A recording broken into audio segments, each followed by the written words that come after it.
Good afternoon, everyone. We are here again, Chris and I. I'm Rick Keister, and Chris is the minister here.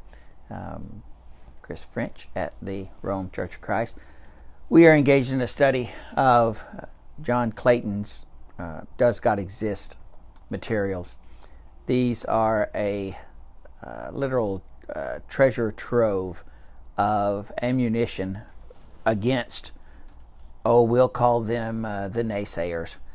Those who would say that there is nothing to religion, there is nothing to the Bible, there is nothing to the biblical account, and all it does is contain fables.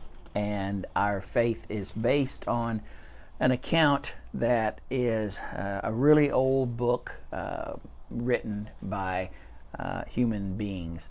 And it's full of errors, and they would suggest that as a result it is not as reliable as what they base their faith, which they say is science. And so when we talk to individuals who do not believe that the Bible is accurate, is God's inspired word, that the Bible is not what it says it is, God's word, and that God created the heavens and the earth and all the universe, then we have a discrepancy.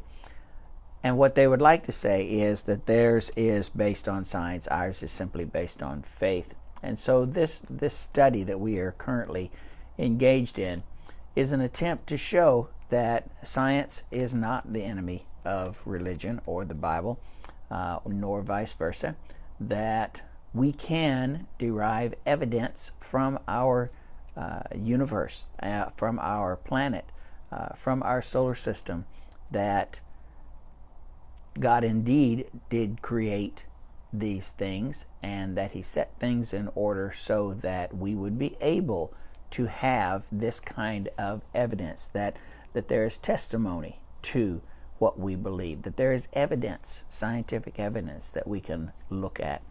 And so that's what this study is about. Atheists would have us to believe that the universe has always existed, that it was not caused and it was not created. And so this study will attempt to certainly damage that argument, if not refute it totally. In these early lessons, he introduced the lessons 2 times ago. Last week he talked about the cosmos and how awe-inspiring and daunting it is for us as human beings to consider how simply vast and complex it is. But at the same time, he was quick to point out how much order there is there, and that order implies something. He will again today talk about some scientific aspects of chemistry, astronomy, physics, things that this English major in high school and college was on the other side of the classroom in many of these things. But once again, he is using these to go back and to show that there is scientific evidence that supports what we find in the Bible. Now, he won't link that back that much to the Bible just yet, but be patient. He will do so, and there will be considerable evidence presented later on to suggest that not only is there design in the universe, but that design had to come from a designer. So let's watch lesson 3, which is entitled The Cause of the Beginning. In our first 2 presentations in this discussion, we've talked about the nature of our presentation. We've mentioned the fact that this is not something presented by a preacher. I'm not a preacher. I'm a science teacher. I'm concerned about science and faith, about the relationship between the two. And at this stage of the game, we're not talking about the Bible, we're not talking about the Christian system. We're asking, is there anything out there? What is the scientific evidence? I've also tried to point out the role of quantum mechanics and some of the new things that are going on in science today, and how, in order to be science, it has to be testable, it has to be falsifiable, there has to be an experiment you can do of some type to verify the validity of the thing that you're talking about, whatever it might be. So the first question we have looked at is the question of, was there a beginning? And we took great pains to try and point out we're talking about the physical cosmos. We're talking about the material of which we are made. In quantum mechanics, we're dealing with the infinitely small. We're dealing with the component parts of quarks. We're talking about neutrinos. We're talking about the building blocks of the fundamental particles of matter, electrons, protons, neutrons, and so forth. It's also important to realize that the question of nothingness becomes an issue. What is nothing? We looked at Stephen Hawking's statement about being able to prove that something came from nothing and pointed out that the concept of nothing there is not really absolutely nothing, no space, no time, no energy. That the assumption is that there in fact is energy, and that in some way that energy might be able to transform itself from one form into another. With all that definition starting, we began to look at the question of, okay, dealing with the evidence, the scientific evidence that we can look at, was there a beginning? Atheist documents have said things like this: the universe is eternal, self-existing, and not created. There are three statements that are made in that declaration. The first is the universe is eternal. The second is it's uncaused. And the third is it was not created. And we'll talk about those other two later. But we're still discussing the question of whether the universe is eternal. Last time we looked at the fact that we live in an expanding universe. We pointed out the fact that this expanding universe can be verified experimentally, observationally. So we know that at one point when you have three galaxies, and if they're here today, they'll be here tomorrow, they'll be here the day after tomorrow, the universe is getting bigger and bigger. So if you go backwards in time, if we're here today, we were here yesterday, we were here the day before that, and ultimately you end up at a beginning, at a singularity. Now you can have all kinds of discussions about what the nature of that singularity might be. But the fact of the matter is that the evidence supports the fact, in terms of the expanding universe, that there was a beginning. We also looked at the point that in dealing with this, there is massive scientific evidence. This is a reprint of an article in the American Physics Teachers magazine in which research was done on the motion of the galaxies. The lines in this case are observation plots of the motions of galaxies that can be observed from the Earth. The lines, the dots, the circles indicate a three-dimensional aspect. Is it into the screen or out of the screen? The computer was asked to make a logical interpretation of what this data spray might suggest. And the conclusion was, in the beginning, all of this material was located at a single point. Interestingly enough, indicated by a cross on this diagram. There was some controversy about that. But the important thing to understand here is that this is the kind of evidence we're talking about.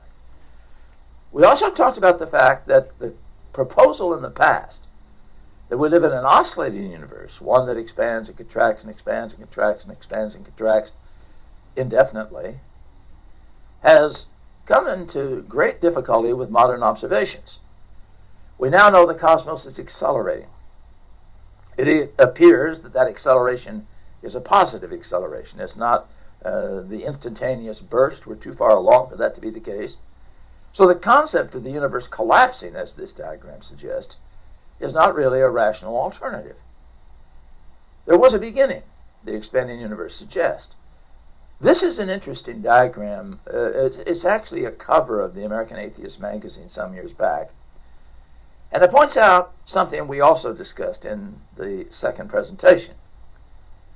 You'll notice the little girl has science written on her t-shirt. And the guy on the right-hand side is a preacher. You say, well, how do you know that? Well, he's got big feet. Good approach from that standpoint, but he also has a clerical collar. And the balloon, of course, has Bible written on it. And the proposal of this magazine was that somehow the Big Bang shoots down the Bible, shoots down the preacher. Now, one of the things I want to keep in front of you is the fact that our fundamental proposal in these discussions is that science and faith are compatible. They reinforce each other, they support each other, they exist in a symbiotic relationship, each mutually beneficial to the other. And this is a misconception. The diagram suggests something that is absolutely not true, and that is that the Big Bang Theory has something to do with the existence of God. It doesn't tell us what banged, it doesn't tell us who banged it. It is simply an observational statement. So it has nothing to do with evolution. Many creationists get carried away with trying to ridicule the concept of the Big Bang, but this was actually a term used by Frederick Hoyle to ridicule some of the views of his fellow scientists at the time, and it stuck. So the Big Bang Theory is not an issue, and let's understand that covers like this and proposals like this, I suggest you indicate a rather heavy bias without really thinking about the implications of what is being said. Now here's another kind of evidence that there was a beginning. This is the sun. The sun is an incredible furnace made of its own fuel. And it's interesting to realize that when you see pictures like this showing prominences and flares and all kinds of activity on the surface of the sun is burning. Now, I don't mean burning in the sense of a log in a fireplace burning. That's not what's going on here. This is a picture of the surface of the sun taken up close. It shows something called granulation. The sun is bubbling. It's sort of like water boiling on the stove. The material is moving to the surface and then collapsing back down. Now, if you have a pot of water boiling on the surface of the stove, where is the heat source? Is it at the surface of the boiling water? I think the answer is pretty obvious on that, isn't it? It's under the pot. And the same thing is true here. The sun is not burning as a log on a fireplace burns. What's happening on the sun is something called thermonuclear fusion. Hydrogen atoms are being pushed together to make heavier elements. In the case of the sun, this is pretty much entirely helium. What's interesting is that the mass of the helium is less than the mass of the hydrogens that made it up, and that is released as heat and energy. This is the hydrogen bomb. This is thermonuclear fusion. The process can be carried on. The periodic chart is full of naturally occurring elements. We believe all of those elements were produced by the fusion of hydrogen to progressively heavier elements. Hydrogen makes helium, helium fuses together to make carbon. You can keep moving through processes, most of which have been duplicated in the laboratory, which would suggest to us that we're made out of stardust.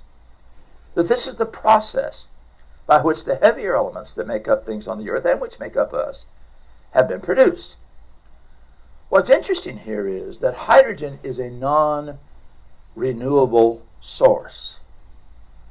Now, some of you say, well, no, that's not true. I mean, we can produce hydrogen in the laboratory by electrolysis and water. No, we're talking about the original production of the hydrogen itself, not splitting it off from some pre-existing material. There is no process that we observe in the laboratory or in nature which is producing hydrogen. The cosmological models that we have suggest to us that this process occurred in the conditions of what we have referred to as the Big Bang. So it's important to understand that the sun can be measured using the data that we have on the fusion of hydrogen. This is a picture of the sun using what is called a hydrogen alpha picture. The only light that exposes the film in this case is the light from hydrogen atoms. As you can see, there's much more detail available on the sun in hydrogen alpha pictures. You can do the same thing with helium and get a similar type of picture. Knowing the volume, knowing the mass, you can calculate what is taking place on the sun. Our calculations show that every second on the sun, somewhere around 564 million tons of hydrogen are turned into 560 million tons of helium, with 4 million tons of matter being released as energy. That happens every second on the sun. Incidentally, even though that process has been going on for who knows how long, the sun has only burned up 2% of its original hydrogen. Now, our problems with energy is not that the energy is not available, it's that we need to learn how to duplicate this process and utilize the energy the sun sends to us. The sun is an incredible furnace, a nuclear fire made of its own fuel that has been burning for who knows how long and has only burned 2% of its original fuel. But it's not just the sun. Every star in the sky generates energy by the same process.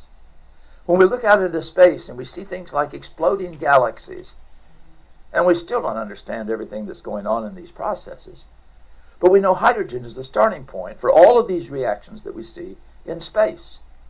And even within our own solar system, we see massive amounts of hydrogen. Jupiter has the same percentages that the sun does of hydrogen and helium, virtually the same. And this is, again, a process that indicates the availability of hydrogen throughout the universe. As a matter of fact, Jupiter is almost a little solar system of its own. Its moons, and this is one of its moons you're looking at here, Io is the name of it, is very planet-like. That object in the corner is a volcano. And we have seen some of these moons that have water on them, apparently in significant amounts, which leads us to the question of whether there might be some forms of life in that system. But our point right here is that even though these major planets, that's Jupiter, Saturn, Uranus, and Neptune, have basically the same percentages of hydrogen as the sun, and even though the sun is made up of hydrogen, we are not running out of this resource. Now, remember what our purpose here. The question is, was there a beginning or was there no beginning? If there was no beginning, if the universe has existed for eternity, then what should be true of the amount of hydrogen we observe in the universe? Let me give you a little analogy here. You fill your car up with gas and you start to drive it.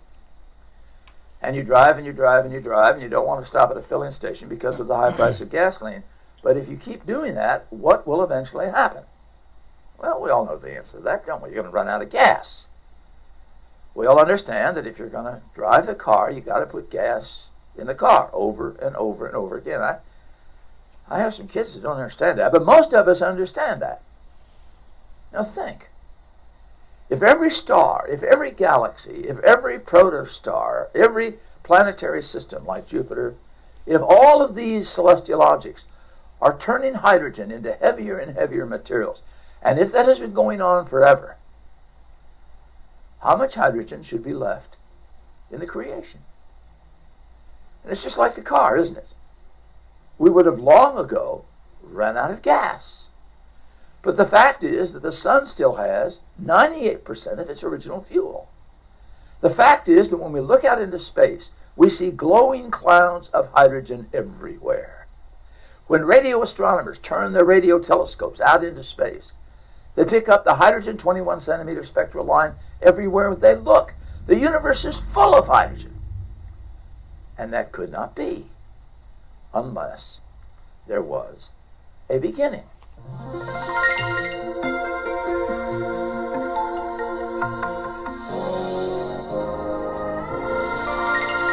There's one more evidence that we had a beginning I'd like to present to you.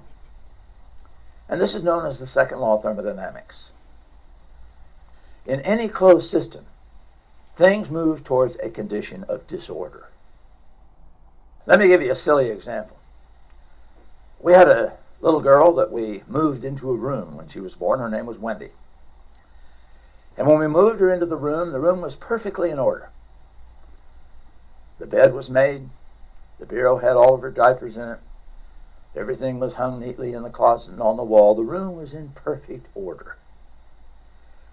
Well, as time went by, the room became disordered. And the disorder increased and never went back to the original order that was present. Now, if we left that room as a closed system, which we did not, but if we left it as a closed system, the room would become increasingly chaotic until it came to the point where you couldn't live in it.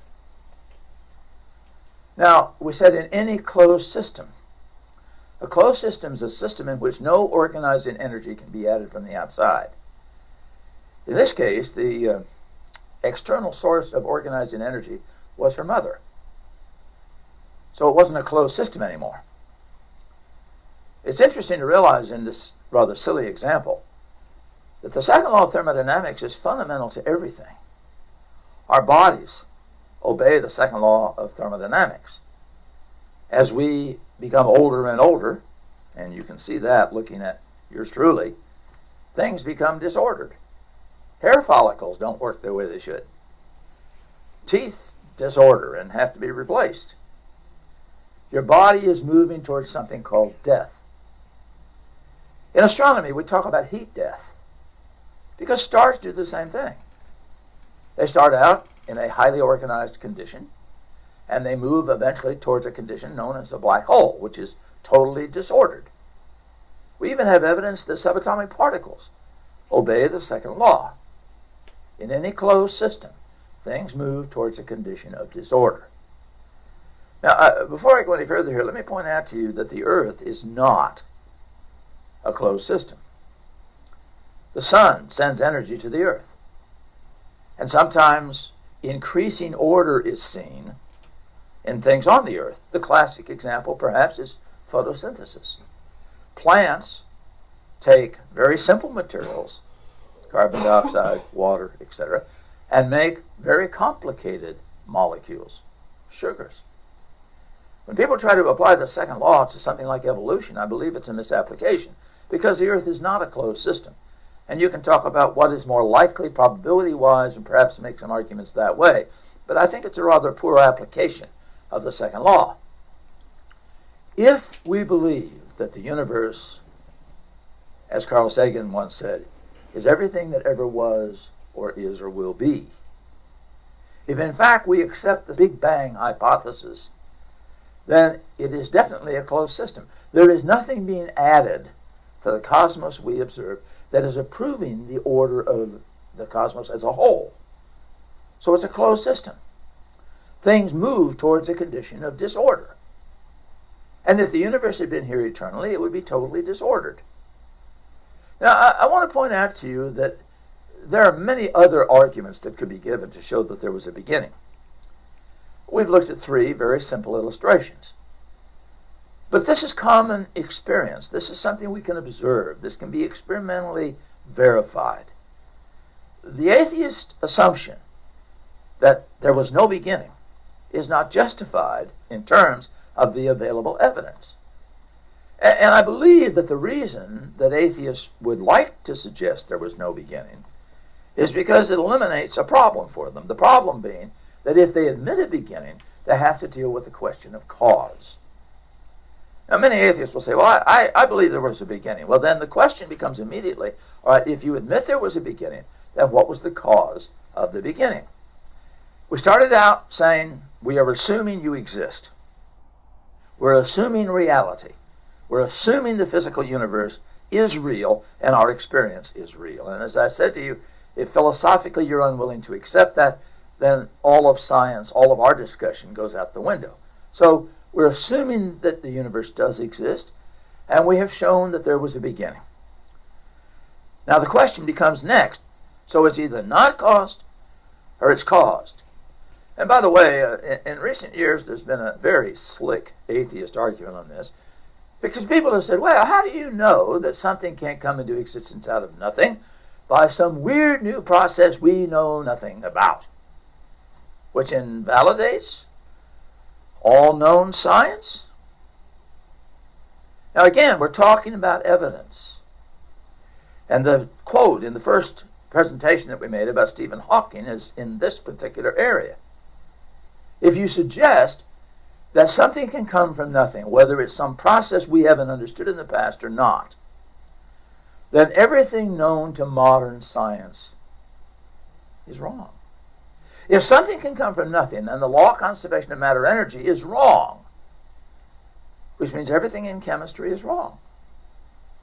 And I can hear my chemistry students saying, now I know why I'm flunking chemistry. No. It has something to do with oxidation states and all of that.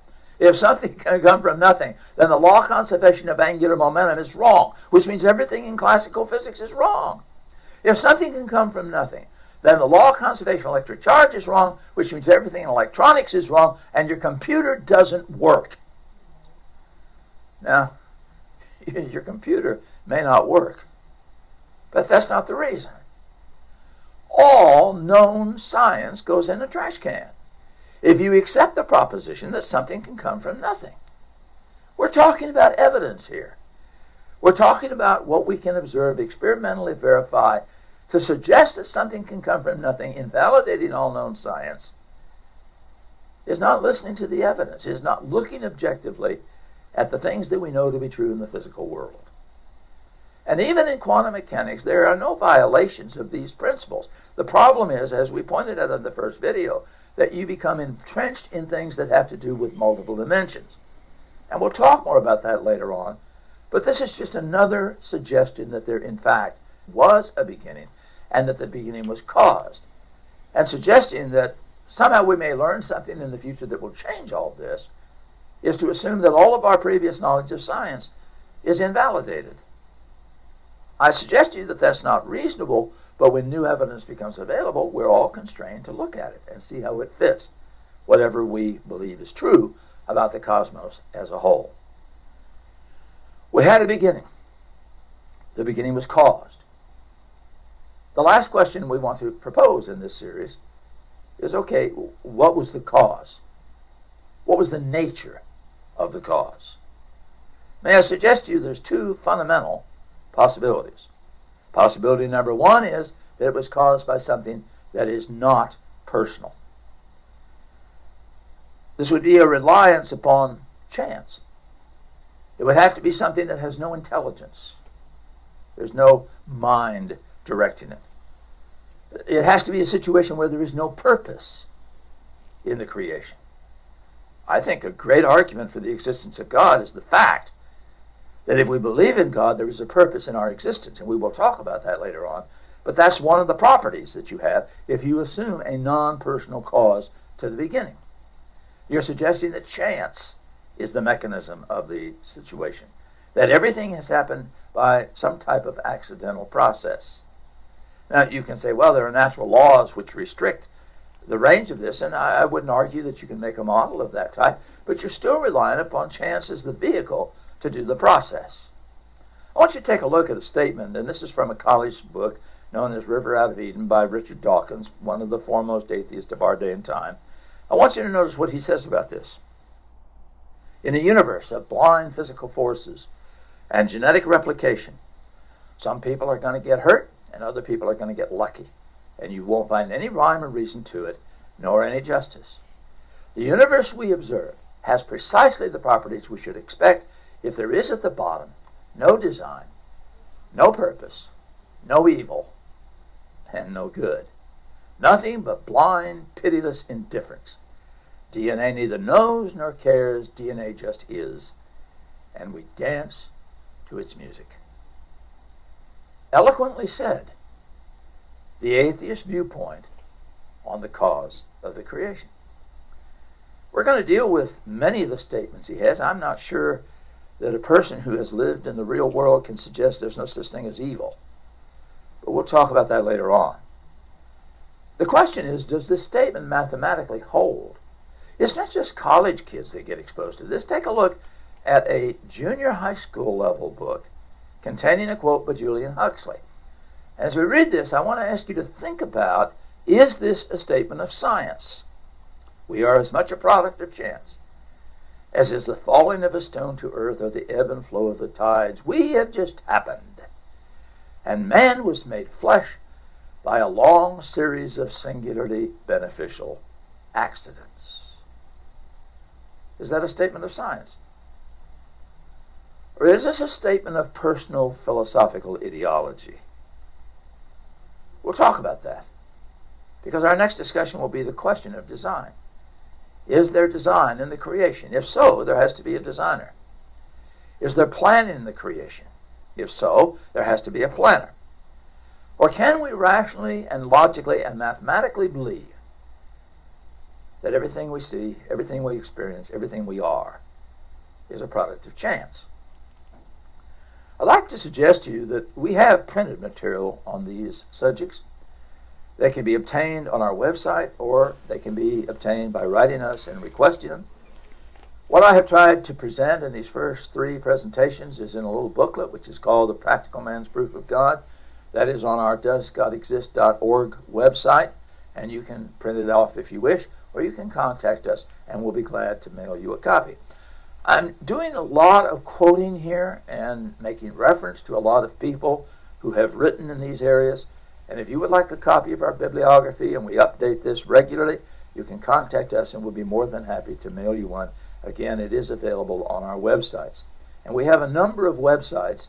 Our main website is doesgodexist.org. But we have other specialized websites dealing with the problem of human suffering, whypain.org, dealing with questions about and examples of design we will do in the next video. We have children's programs specifically dealing with science and faith on a child's level. All of these materials can be secured free of charge. We are more than happy to loan our materials. The materials on our websites can be obtained without cost. So we hope you'll continue to investigate the evidence. In our next discussion, we'll talk about the question of design.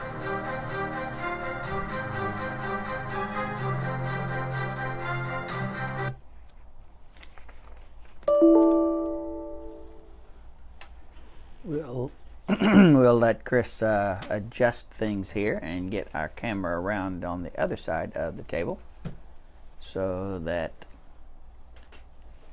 you can look at us while we talk to you.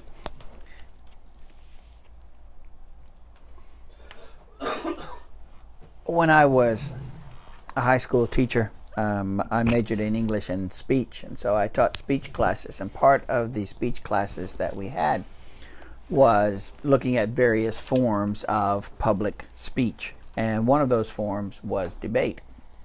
And I had never been, growing up, never been on a debate team or had the opportunity to participate in that kind of forum. But I remember one of the strategies, and it's almost a fallback strategy that is used within debates, is this notion that once you run out of arguments, once it looks like you're going to lose the argument, your only resource, or one of the last resources you have, is this idea of attacking the person. Not physically, but using what they call ad hominem. And that's a Latin phrase that simply means to the man or to the person. And what I find is that certainly in our society today, and when I was teaching that, it's a long time ago, so it's not a new concept. So it's been around a long time.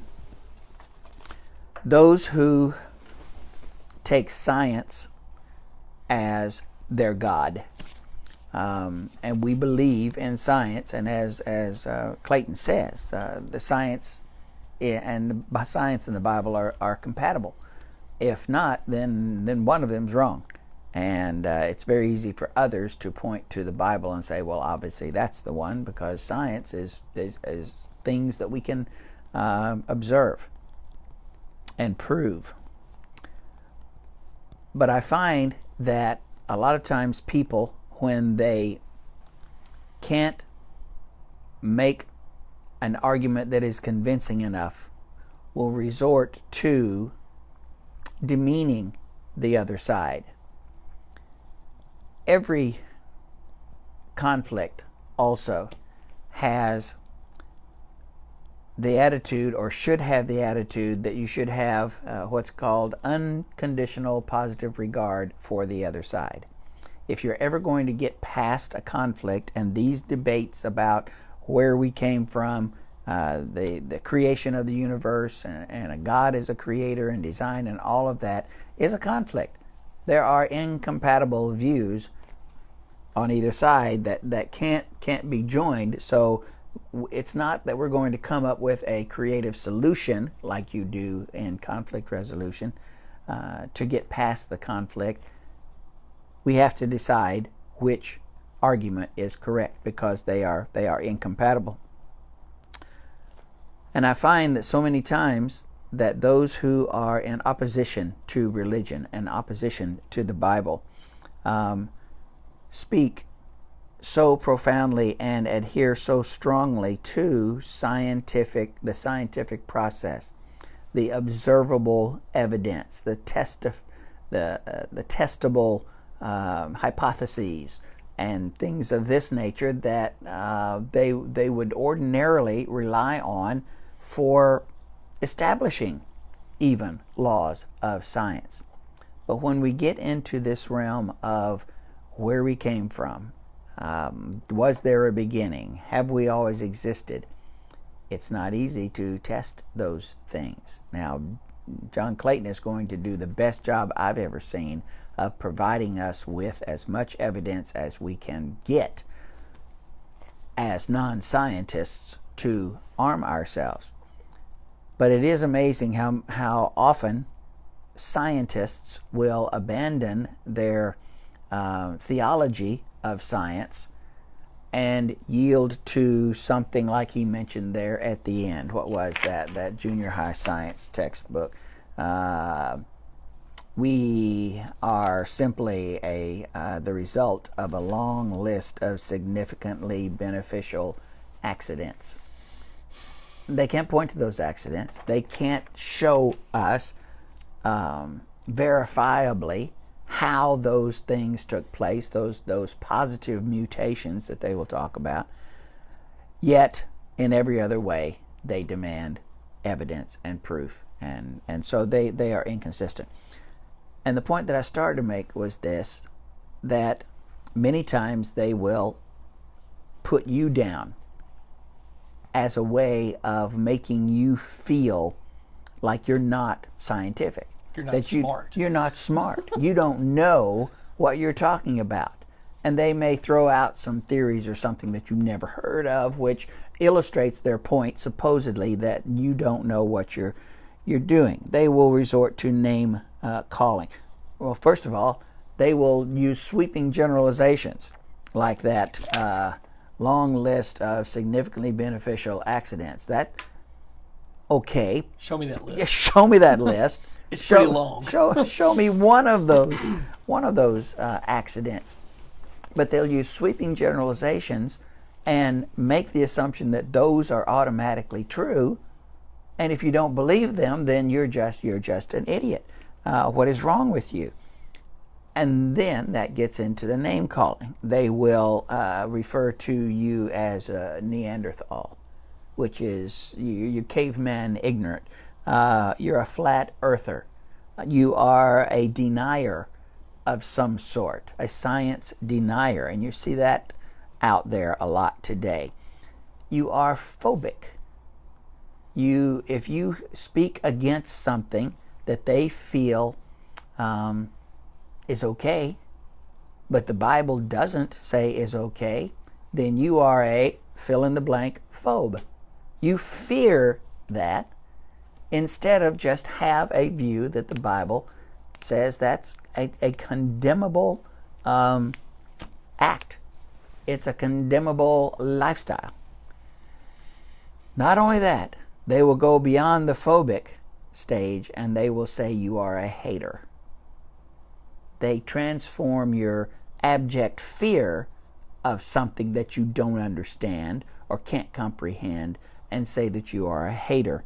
On top of that, we have a lot of turmoil going on in our society right now, and I'm not going to get into politics other than to say that when people say that something is systemic, that means from top to bottom, across our nation's history and across the country, we are blatantly prejudiced, and all of our history and our actions support that systemic attitude.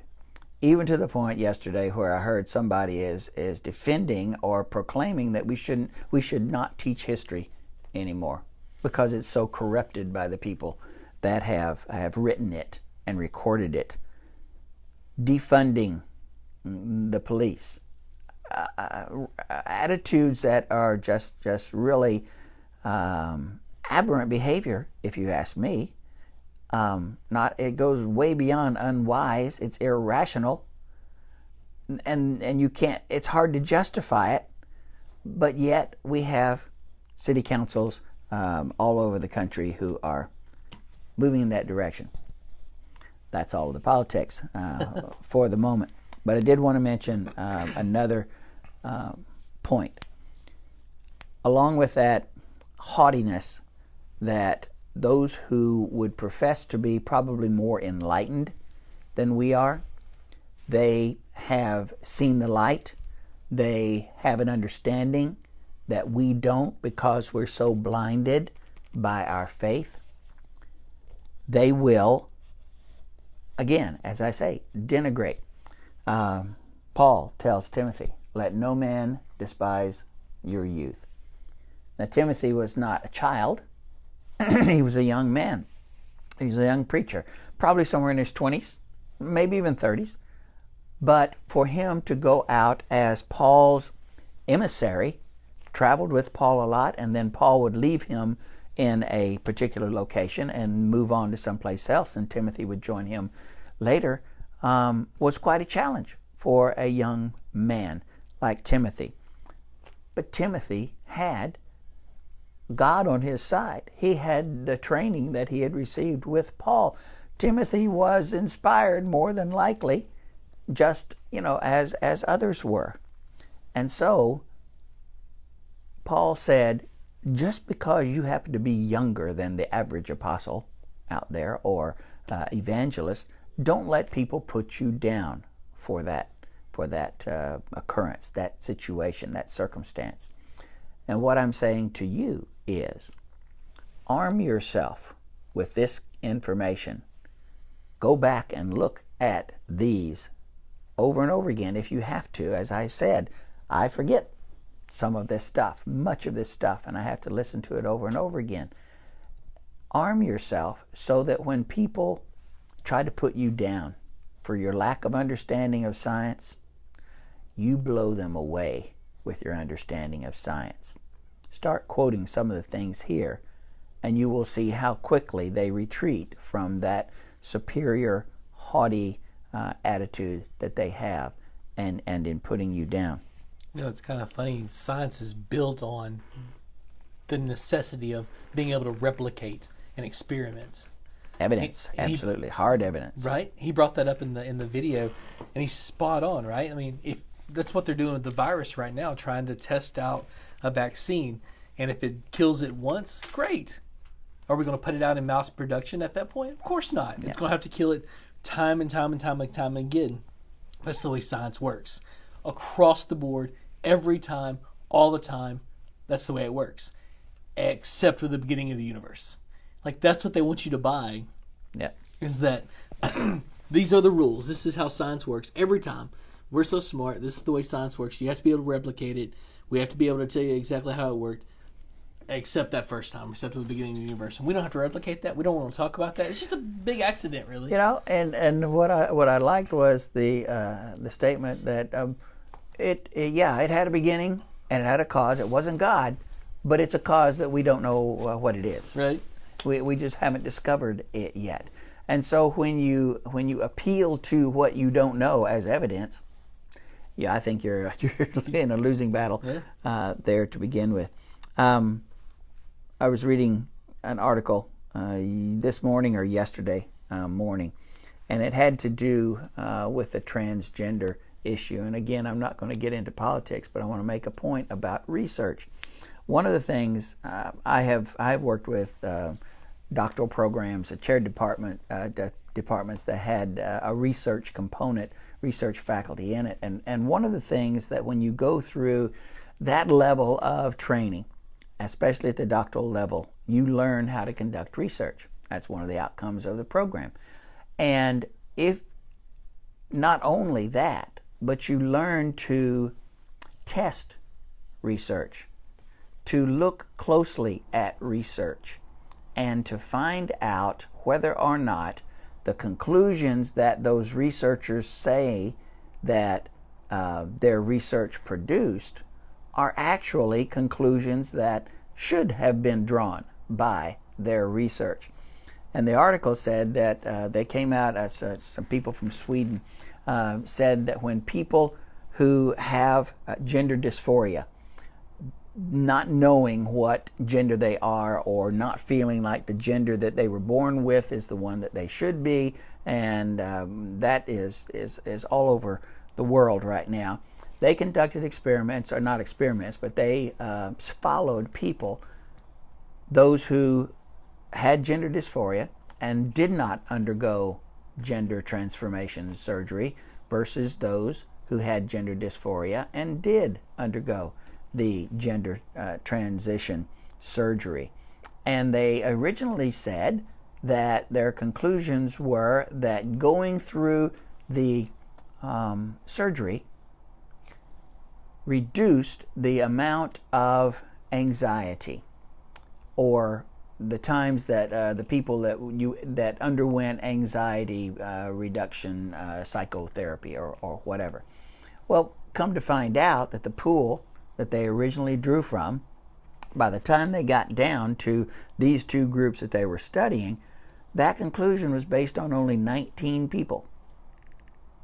Now, if you didn't dig down into the reality of the numbers that they were looking at and just took their conclusions as truth, later on they had to come back and say, well, no, in fact, actually, it's the other way, that there is more anxiety production on those who have undergone the surgery than those who didn't. So the conclusion that they had to ultimately admit to was just the opposite of the one that they had come to in the first place. And these people received renowned acclaim for this study, and it was a landmark research. I'm just saying this: scientists are human beings. We are told that as we go into research, we're supposed to be passionate about our research, but dispassionate about our conclusions. The conclusions that we come up with should be as objective as the person who is reading it or anybody who might come across it. We cannot shade the outcome of our research based on our own personal attitudes, proclivities, prejudices or biases or something like that, because it corrupts the research. I say all of that to say this: don't take science at face value. Test those conclusions. Go to the original research. And I know that not everybody has been taught or been prepared to conduct independent research, but you can read articles about people who have analyzed those articles and said, yes, those are legitimate conclusions that you could draw from that, or I think they jumped the gun a little bit. They assumed way more than what their data revealed. So when we talk about science, we need to talk about true science, science that exists, these laws that are immutable. We have proven them over and over and over again, and they are consistent across chemistry, across physics, across electronics, as he said. And he said if you deny what they teach, then you throw all of those laws out. None of them are any good because they're all based on this repeatable, confirmable process that they have gone through to establish them. These aren't theories. These are laws of thermodynamics and so forth. So there is more credibility to them than there is these theories that many of the atheists will throw at you. I've talked an awful lot. I think that's good. Walk me back through, remind me, help me think through what he was saying about how we know that the universe is not eternal. Because it would be dissipating. Yeah. The energy that you see out there, the hydrogen levels, he says, are increasing. Yeah. They're not decreasing. And if it had always been there, and if it were a closed system, not impacted by anything else. Now, when he talks about open and closed systems, you have to realize my body's a closed system, okay? The world around me may not be a closed system, so there might be a closed, open, it depends on what you're talking about. But I think what he's talking about with the universe is if it had always been, we would see things going down, not growing, not producing more. And so that, I think, was his point, and someone else might have a better explanation than I on this, that there had to be and has to be an external influence. Yeah. And a beginning, because all we see with the planets, with the hydrogen levels and conversion to helium and all that kind of stuff, is growing and expanding rather than deteriorating. And I don't know what atheists say to that. I think these are scientific principles, and I think they all believe them. But if they were in a debate, I don't know what they'd say. I do have to say this before we get off. The doesgodexist.org, or is it .com? I can't remember. Site, as he suggests, has a world of materials, a world of resources, and his commitment to making these resources available to people is phenomenal. He could have made a lot more money off this material than he has over the years, but he is an individual who wants to make sure that the common, ordinary, everyday person like you and I have access to this, so that we can talk at a level with those who come to us with science as their ammunition, that we have science as our ammunition as well. It's .org. Does God exist? Does God exist? All one word. .org. He also has, and I haven't pursued these, down at the bottom of the first page, I believe, has a series of debates. There are 2 or 3 or 4 debates down there, and I plan on pursuing some of those and looking at those to see how we're getting one side here. Now, he's trying to present the other side's argument as well as he can and as fair as he can, and he does it, I think, in a way that isn't denigrating to the other side, that isn't accusatory. He's just saying they don't have answers for this. But in a debate, you're going to get to see both sides and go back and forth on some of these issues. So check out the materials on that website, and if what we are presenting here is interesting to you, and you want more evidence, you want more support, you want more resources, it's a world of resources, and as he said, many or much are free. So take advantage of that. I thought that his little chart at the end was good. That here's the universe. It either, and this boils it down to, it's hard to find somewhere in between. Here's the universe. It either had a beginning or it didn't have a beginning. Always eternal, or something caused it. If it was caused, then if there was a beginning, then you had a cause, or there wasn't a cause, which kind of is odd to be able to even say those words in the Right. first place. And if it was caused, then somebody or something had to cause it. If it was something, then it was non-personal. It was it just happened, and it probably there was no intelligence behind it. But if it was personal, then you're going to see considerable design. And I think I don't know how many lessons there are on design, but you're going to be impressed by. I haven't looked at it again recently, but I remember that there are some really interesting pieces of information that he presents about the design that we have, and we see it all around us. We see it in our eyes, in our brains, in our bodies, in the sciences around us. It is amazing how everything just works together, and to say that exists because there's a long list of singularly beneficial accidents that have occurred, and to say it with authority, as Chris says, show me some of those.